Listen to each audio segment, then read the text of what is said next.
thick journal. The cover is worn like someone used to carry it around in their back pocket.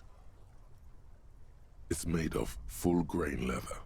The lower left corner of the back cover sports an embossed brand name, Schneller.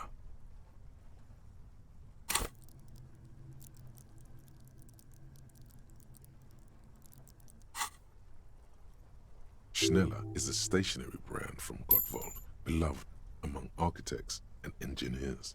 She's got good taste and must have taken whatever she recorded here seriously. The journal falls open. About 2/3 of its ruled pages have been filled. The large cursive of someone who writes quickly and confidently. Perhaps too confidently. Many phrases and even paragraphs have been crossed out, with tiny corrections scrawled above and in the margins.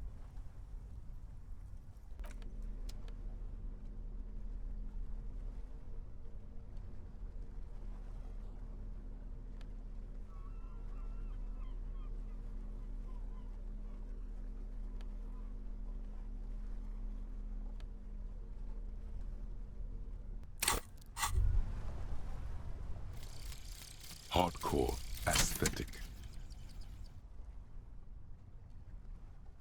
Oh yes, drugs.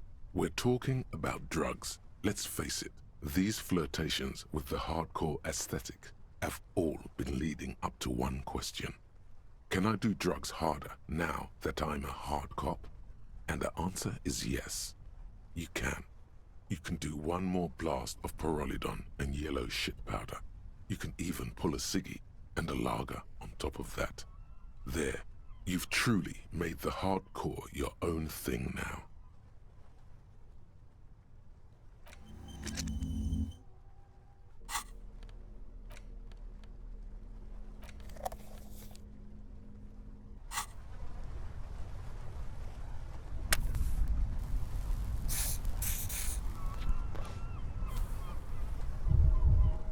The plain red tent stands by dispassionately.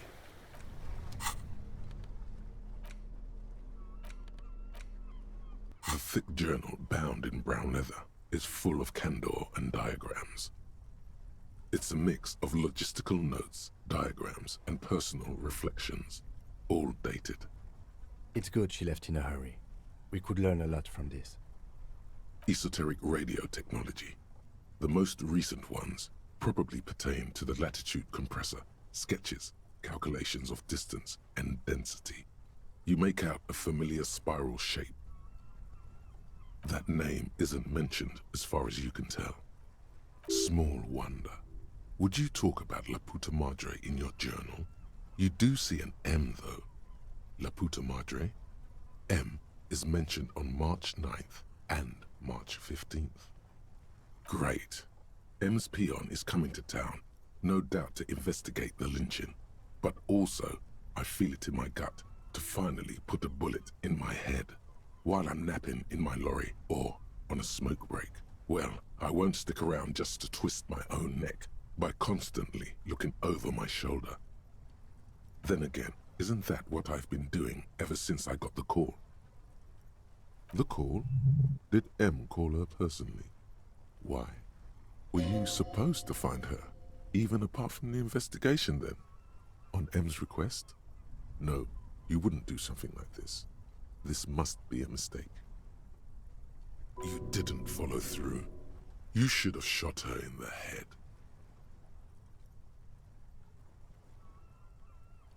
The thought steadies your nerves. The journal stops shaking in your hand. Been holed up here for 3 days now. I'm used to being alone and all, but I don't know when I'll be able to leave, or if I'll be ratted out. They will rat me out, of course. I've made it a point to believe in the best in people, the boys, for example. But experience tells me, did M feel truly betrayed by me? I was feeling threatened. He'd have to know if he threatened people, they'd take measures to protect themselves. Even I know that. Economic measures first of all. Gotta make a living, right? I can still hear his voice in the receiver. Taste the plastic. The entry ends abruptly. The call was a courtesy. He must have held her in high regard to personally tell her he knew about her plan to run drugs for the competition. Short, wry observations of people and places, probably a way to pass the time on the road. Also, what appears to be attempts to sort through some difficult decisions. There are a few passages with many questions in them. The way some of those question marks trail off into ellipsis, she was going through a tough time. Staff issues, always tough on the leadership. You smell traces of betrayal. The first entry is from August 2nd of last year. It reads simply, I know my position is precarious. All I can do is make myself as useful as I can while looking for a way out. Remember, no one is indispensable. Nothing on March 4th. March 5th, though, well, that's bound to come back and bite me in the ass. I'm bad at this, loyal to a fault. But that's another matter entirely. She is referring to betraying her previous employer. Does this suggest she did it in self-defense? The most recent entry is from today. It reads, even when I leave here, if I leave here alive, what's my next move? Staging a lynching is a crime, even if I'm not accused of murder on top of that. Forever on the run. Not really my idea of the open road. Man, I was really looking forward to winning. It looks like she might have been framed. That would be a first, or a fourth. But who's counting, he thinks. Very rarely does anyone actually get framed.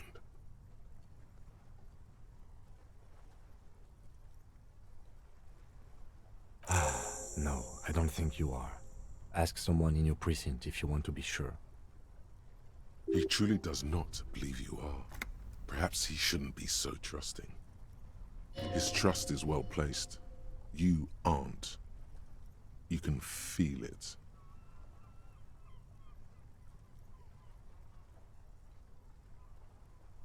Classier was the one who pointed the finger at Ruby.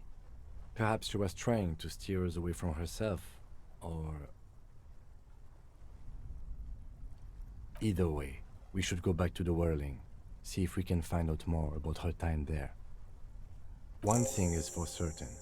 We have business back in the Whirling and Rags. Questions to ask. We should get to it.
Oh, hey man, it's good to see you.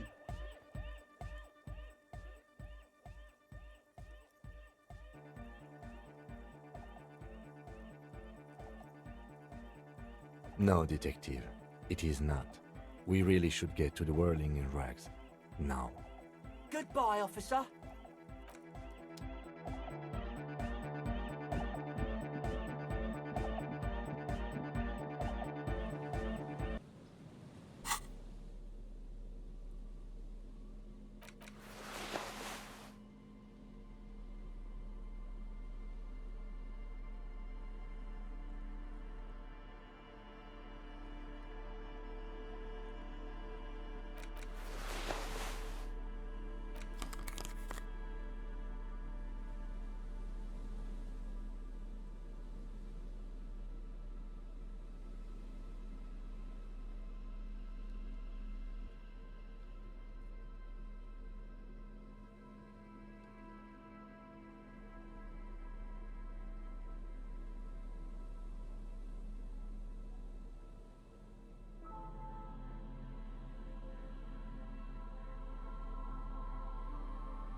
Stop. Now.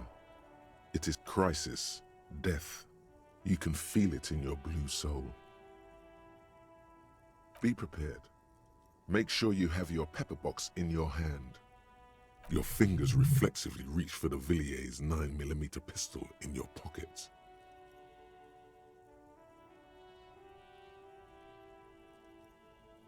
Then you'd better get ready. Whatever happens, I've got your back.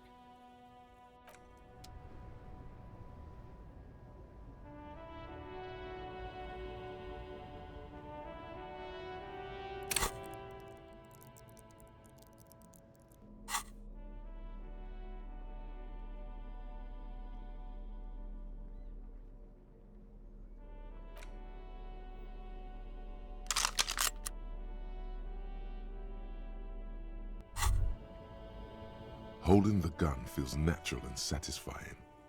It's like an extension of your arm, the polished wooden handle almost fusing into your palm.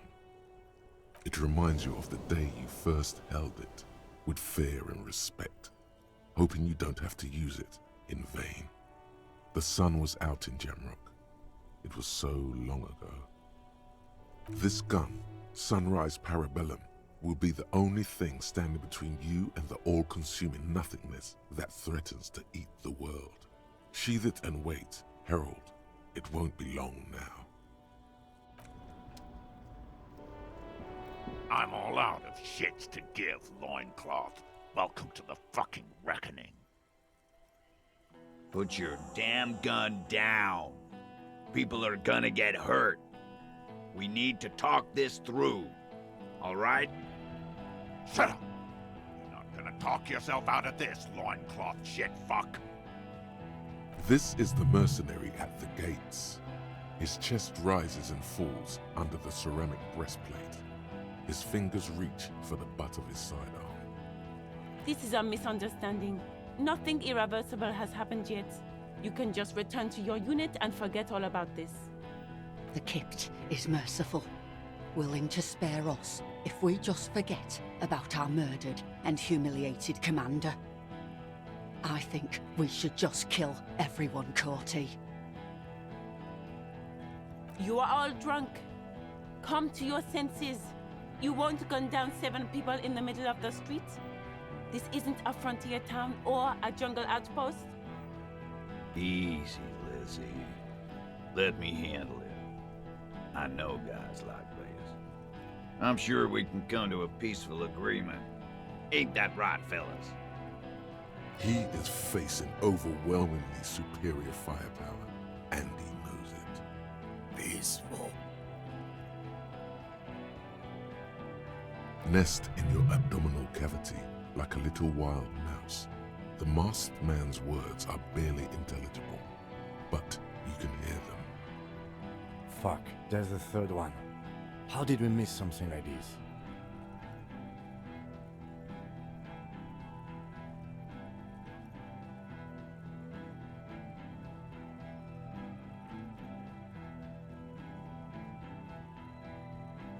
This third one, he is the most dangerous of them all, heavily armed. The lieutenant is genuinely worried for his life. You should consult him before getting in there. If this turns into a firefight, we should take him out first. A sound strategy. He's the leader. The Mercenary Tribunal.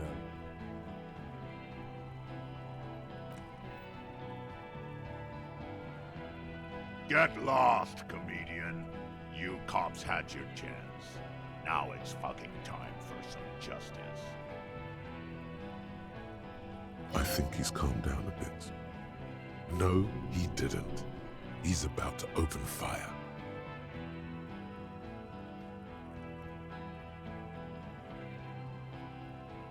You can't think that way now. This is serious.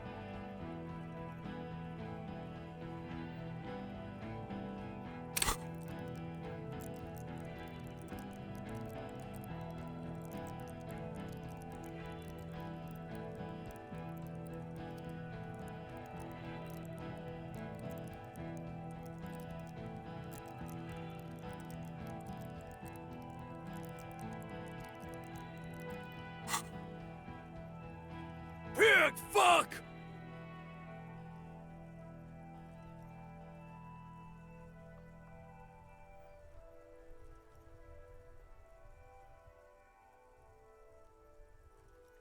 Ah, yeah! Welcome to the fucking party. You're probably gonna get killed too. I don't give a shit if you're cops.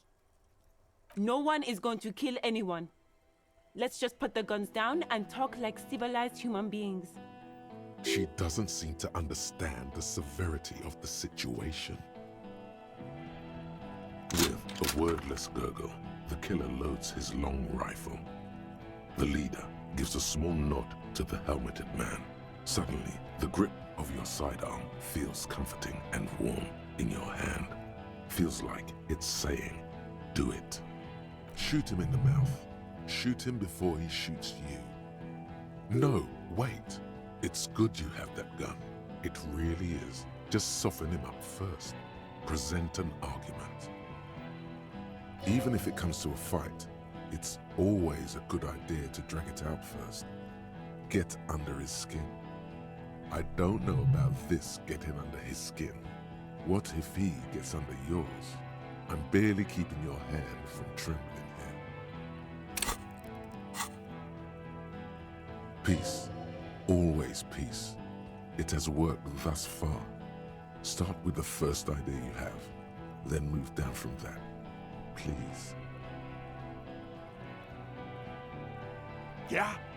Who did that? You should implicate yourself. Throw yourself onto the embrasure. Chest first.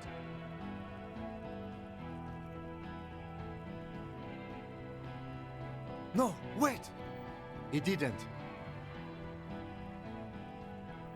He is tense, like a steel spring under full load.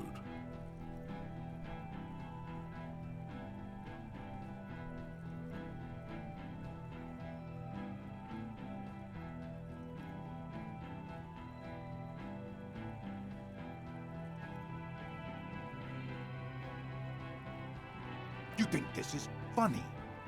What if I just shot one of your pals here for fun? Huh? How about the kid? That'd be fucking funny. Listen, please. This cop and this drumhead cop marshal won't decide who... He's gonna do it. He's gonna shoot her. The Hardy Boys confessed to hanging him, all together. Titus said we took him out back and hanged him. He said it loud, in a public place. You're lying. DePaul heard it. A Kiel Model 40 revolver, 8 rounds in the barrel. The gun slowly sways in his hand from the inebriation. You heard wrong. She and these men have been helping us find the shooter.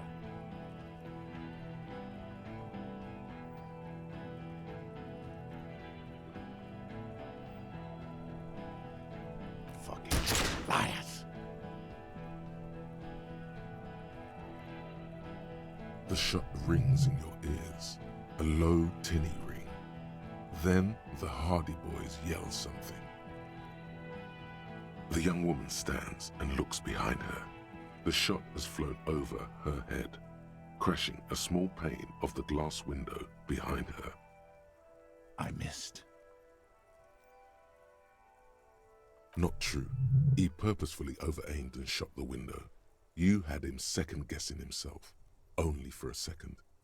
Do not assume he will miss the next time. I know what I heard, Corty. They said they killed him. They said it was a good way to end a Sunday night. That doesn't sound good.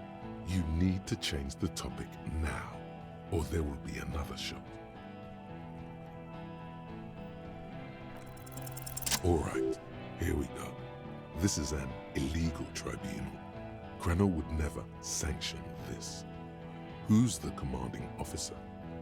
Take your pick. Really, none of this looks like it's going to do anything but piss him off. You only have time for one argument. Choose wisely.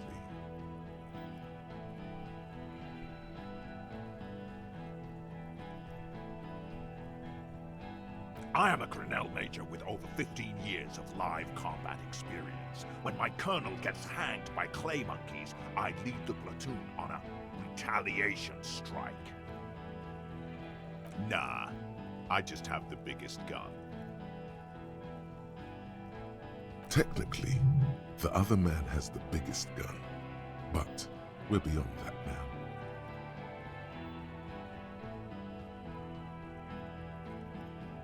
You're right, but you see, I want it to end in bloodshed.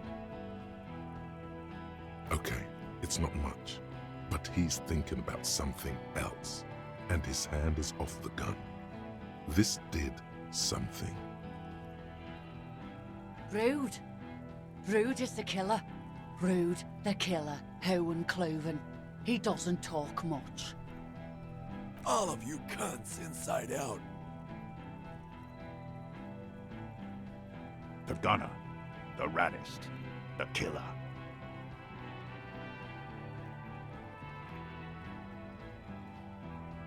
What do you think he does? There, on the rim of Owen Clerven's helmet, you count little stick figures. 19, 20, 21.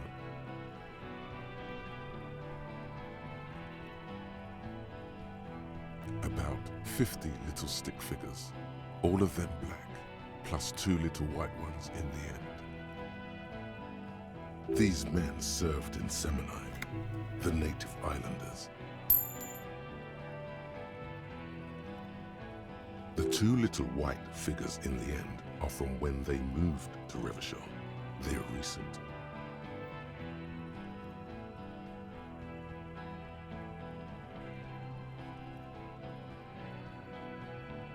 That's right. Plenty of kits here in Revachol, too. T, let's fucking do it.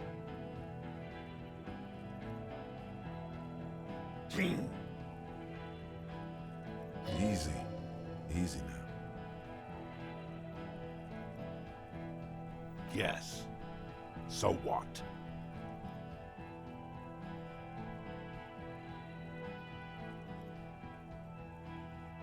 Nah. I'm clear as day. Fucking government-ordained super soldier. Enough already! What is this? We didn't come here to fucking chat! Interrupt me again and I will execute you on the spot, Lance Corporal.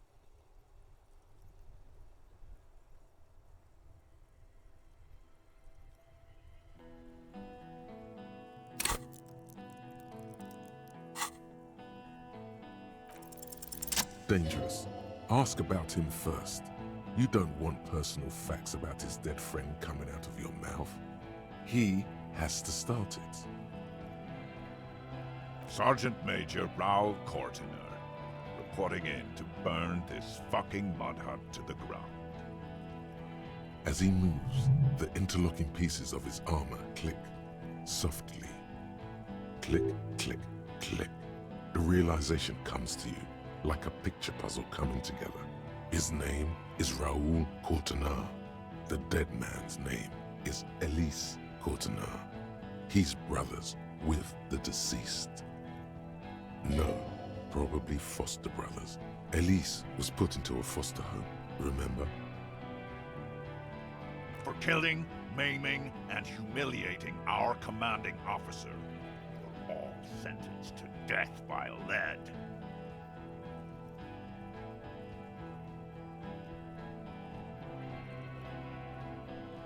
He sways from left to right, inspecting you.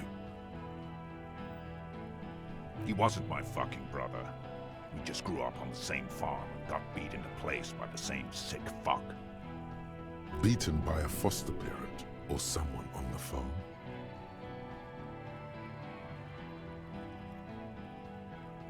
You don't know shit. Lance Corporal, why don't you? You lost him. Quick. Don't let him finish the sentence. Who? Laylee? We researched him. We contacted the ICP and looked at his birth records. That was in there. And other things. They fucking put Laylee in a leaf compactor, and now these cunts finished the job. It's a mindfuck, Corty. He wasn't put in a leaf compactor. They're making it up to fuck with us. Major, permission to. Open fire. We can't have that. Interfere now. Baby blue, yeah. Like someone fucked up and put a baby's eyes on a grown man. It was creepy, but bitches like that shit, I guess. Or, I don't know what bitches like. I just know how to mow down cloths.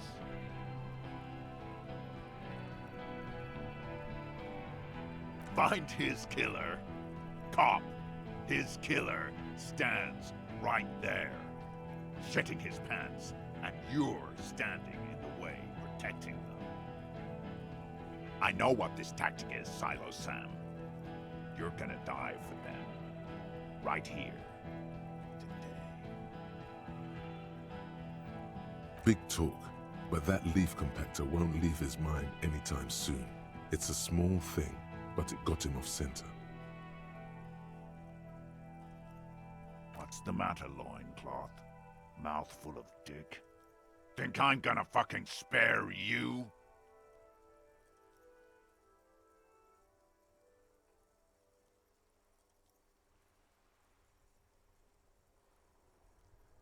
Shit, this is it.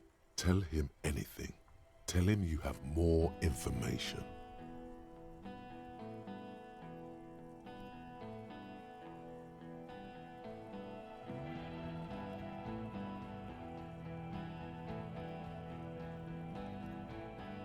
Rude. Kill him.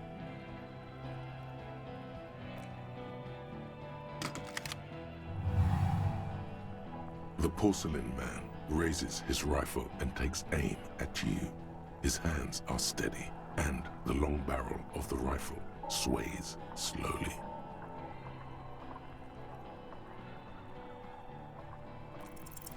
You leap left. A swarm of angry lead passes mere millimeters from your side, tearing fabric off your coat. Feels like the lightest of tucks.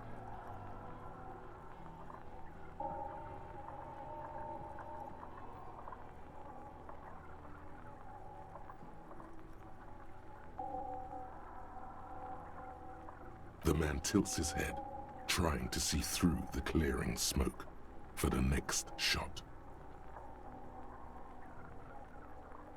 Watch out. To your left, DePaul is about to take a shot too, at Kim. God, please. He's aiming for the eye slot in Rude's helmet. An extremely difficult shot. He has to. The rifleman will fire at you again. 2 shots ring at once. One from the lieutenant's pistol, and the other from DePaul's. It's aimed at the lieutenant, but it misses. You hear a scream behind you. Glenn, dying in a puddle of blood behind you. His mangled torso has 2 gunshot wounds. Blood gushes out of them like red geysers. Oh God, watch out. You see 2 cold eyes looking at you through all the smoke and panic, and a pistol raised, aiming at your chest, point blank. Then the man squeezes the trigger.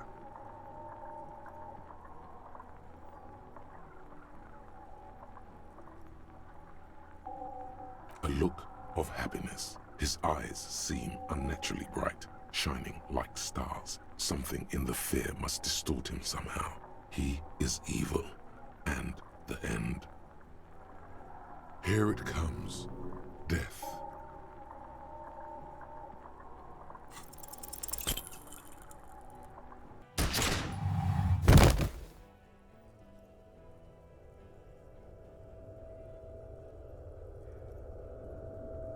You can't. There is no time. Something inside your pelvis explodes. Your entire lower body is on fire, and your legs can't support you. You fall down like a rag doll. The pain is too immense to scream. It pushes the air out of your lungs. Everything goes dark. A distant blur as you recede into it. The Hardy Boys are yelling. Someone is running, jumping over you. In the background you hear gunfire shatter glass, and then a man in pain. A familiar sound. It's Titus with a splat like meat. You hear bullets rip into him. His voice, still giving orders, grows fainter. A gurgle.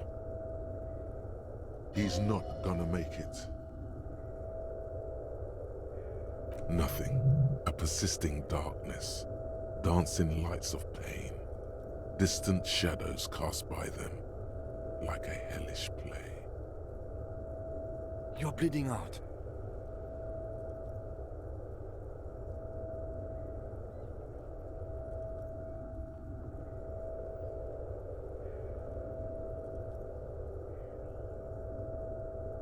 Yes, keep talking. Stay awake. Look at me.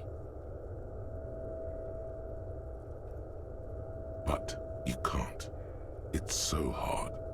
Your eyelids grow heavy, and the sounds ever more distant. And a cold comes over you. The lieutenant, too, is somewhere far away, almost gone, when suddenly you sense something behind him. A shadow towering. Someone stands there, raising his pistol at him. The lieutenant does not see it. He's pushing down on your wound with both hands. Scream immediately. He's gonna die.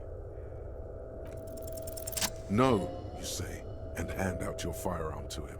Your hand trembles, and your eyes are full of fear. That's all it takes. There is no room for hesitation. The lieutenant moves like a spring unloaded. He grabs the gun from your bloody hand and fires behind him. You hear a roar of pain, a death scream. The sound disappears like someone pressed stop on the tape. The hulking figure, too, is gone. And so is Kim, and the whole world.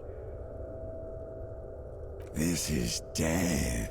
One more door, baby. One more door.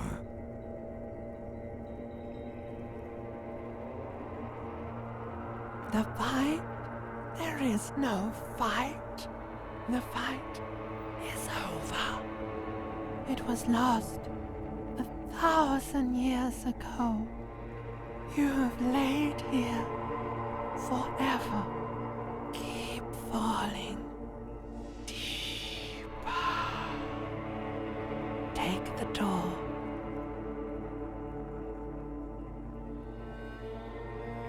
He's not taking it. His body is not taking it. Oh God, no. He's not disintegrating. He's swelling up instead. Over the hours, hurting, moaning in his sleep.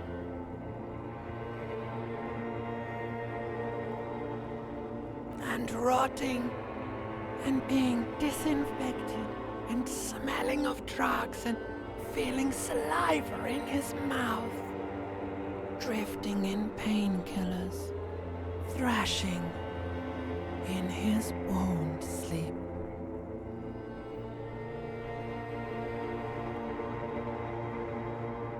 He can't go. Not before the case is solved. There is a radio in the distance. A radio of the world. Playing sounds. Good morning, Elysium. Soon you will return to the world. You're thirsty. Reach for the glass of water by the bed. The world is still there. Sleep some more. Hours turn to days. Soon we will get up again and go through it again. Finally, we know what the infernal engine was outside. The clarion call. The engine of a caprice Kanema. No, it was him. He is the infernal engine. Can't you see? He never stops. He only gets worse. Life gets hard, but we go on.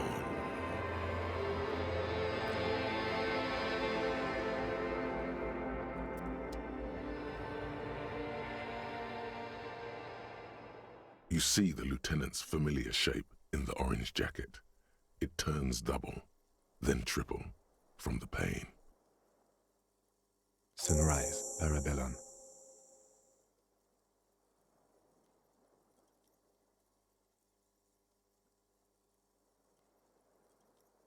Sunrise, Parabellum. Sunrise, prepare for war. It's an old revolutionary saying. Isn't that written on your... Cops like it.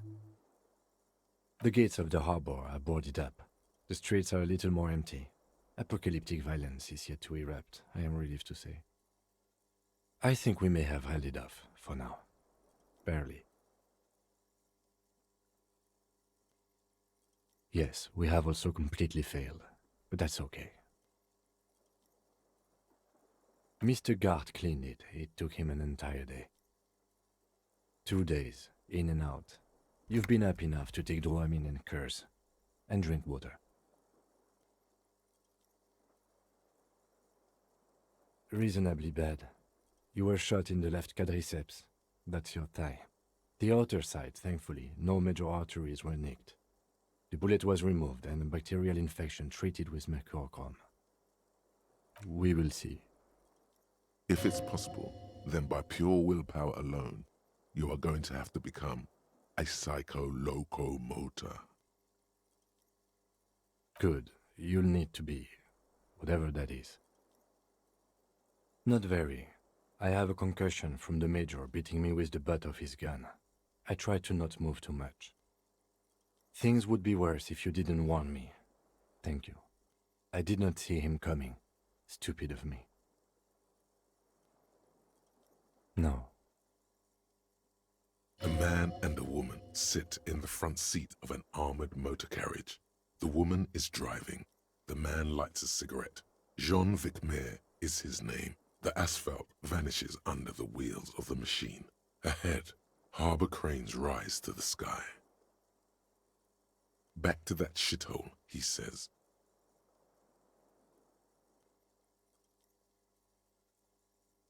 I called your station after the fight. The injury was logged in. They told me they've sent officers to join you on the site.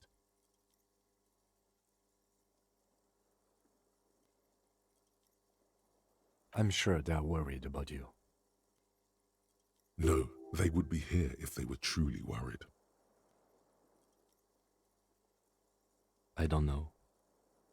That's between you and them, he thinks. I did. It's part of a detective's task chain. You can do it too. Actually, you can. You can even remove a fractured bullet, it seems.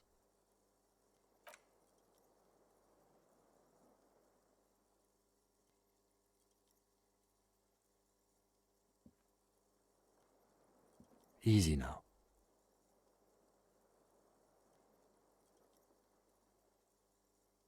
How are you?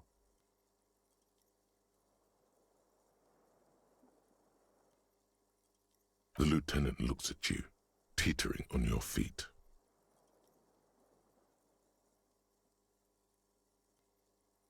What happened? We tried to take the diplomatic route and hoped they wouldn't attack first. They did. The Major gave the command. As retaliation, their rifleman tried shooting you. He missed, or you dodged. Then I shot and wounded him, while Glenn took a bullet in the spine. It was meant for me. Glenn did not survive. This is not the first person to die in his place. He goes on. Titus, Fat Angus, and Theo charged. Angus and Theo died before they made it to intensive care. Titus died in the hospital. Yesterday. Alain and the young musician, I forget his name, they are all that's left. Yes. You were bleeding out by then. You warned me. I was able to disarm Cortana before he got the jump on me. Thank you, although... I was not able to kill him, as I should have. Crenel took him. A stray bullet killed the Pole, though. And that's what happened.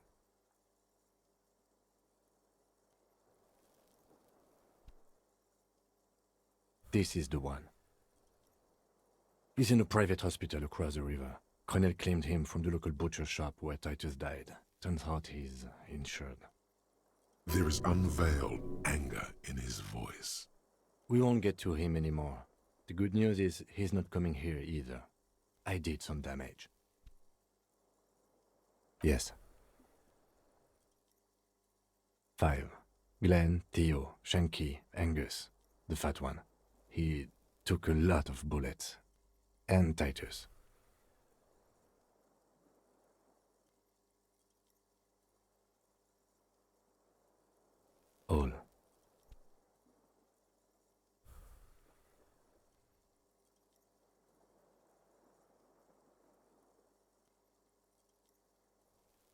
Yes, officer.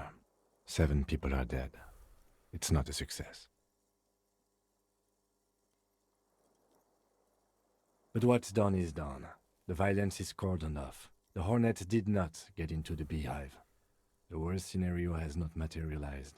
Yet. And we are still alive. Both of us. He did not expect you both to survive once you stepped between those two armies. His smoking, his hunched back. You have it worse, but he took a real beating. That cigarette has medicinal purposes. I honestly don't know. We can't talk to Everard. The harbor is in lockdown. Everyone in there is outside our grasp now, and Joyce has left too. Yes, she left yesterday morning, to meet the board of Wild Pines, or that is what I've heard. There's a pin somewhere in the machine that keeps Connell from sending in a death squad. Maybe it's her. Maybe she kept her end. Either way, Ruby's gone, and Classia, well, at least she's safely locked away. Locked up? No, she would be of more use to us three, honestly. But it was the right thing to do. I don't know. I think your incredibly dangerous theory about you being the killer was incorrect, however. There is not one piece of evidence to support it. Honestly, I think our investigation has not produced a single credible suspect. Don't be narcissistic. Half the cops in Revachol West are his peonies. Even if you are, it is not a decisive factor in this case. That does make some sense.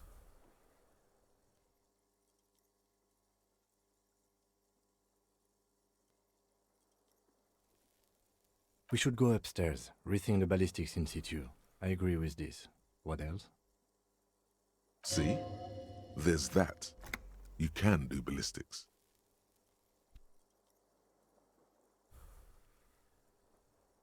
What is? Something. He arches his brow. The ceiling fan patiently spins overhead. It really is very hard. He sounds surprisingly weary. Are you ready to limp? Good. Where do you want to limp to? The lieutenant did mention doing more ballistics. Why not?